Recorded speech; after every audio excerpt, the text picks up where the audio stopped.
All this trouble over that chunk of rock.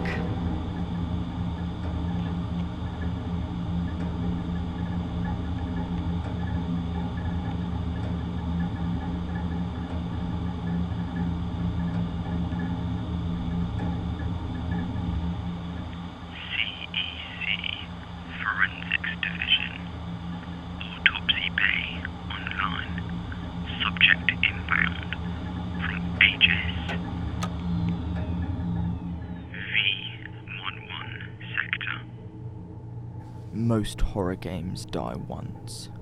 Clean. Normally a single point of failure. One fatal wound, and the fear flatlines. But tonight's subject is different. USG Ishimura, a planet cracker-sized vessel. Deceased. Cause of death? Double homicide. 2 catastrophic system failures. Chapters apart. Make us whole again. We can't. But we can find out where it all went wrong. Performing dual autopsy. Beginning examination. This is Casefile 2. Let's cut it open and find out when survival horror became a shooting gallery.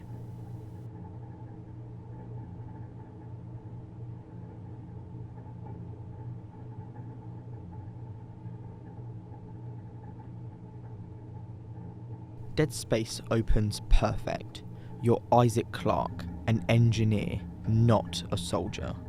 The Ishimura is a massive, dark, broken ship, and you have 4 plasma cutter rounds. Only 4. Every Necromorph isn't just an enemy, it's almost like a resource calculation. You have to question yourself constantly. Can I afford this fight? Do I have the ammo? Maybe even, do I have the health? Or do I run a risk of damage that I can't heal? This is the survival horror functioning as it's designed. The fear isn't just the monster, it's also the poverty that you're in. Every shot you take counts, every health pack is precious, and every decision has weight to it. This is the game at its healthiest. The brutal scarcity, the vulnerability, and the dread that you feel due to the poverty that you're in.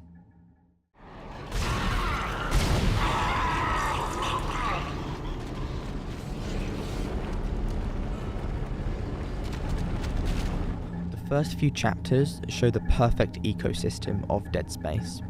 You're not just fighting the Necromorphs, you're also managing an economy. The plasma cutter is almost like your bank account. Stasis is your credit card.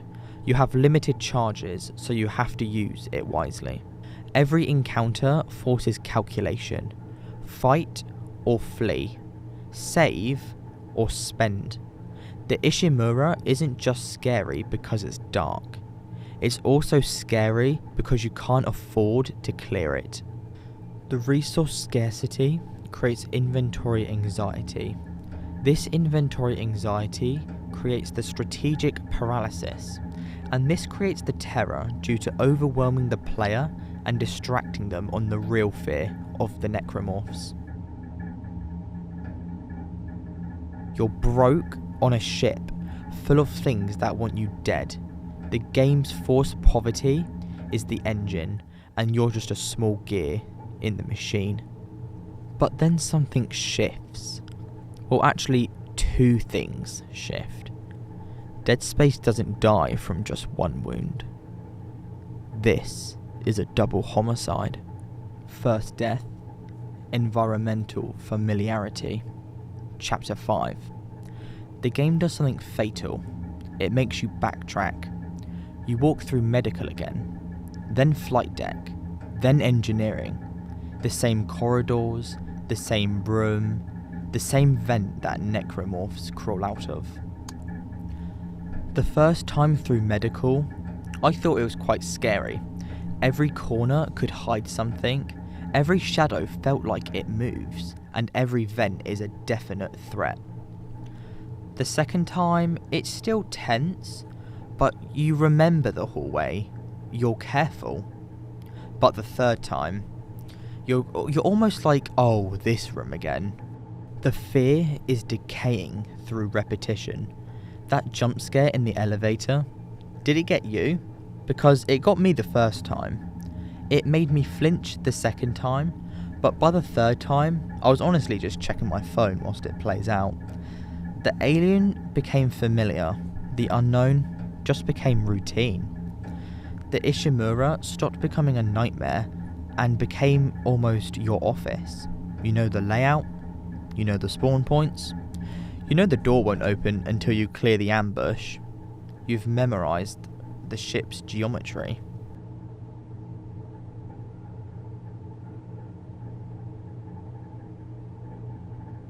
The mystery dies through repetition. Jump scares stop working when you know exactly where they are. The ship went from unknowable to predictable. That's the first wound. Chapter 5, when backtracking killed the mystery.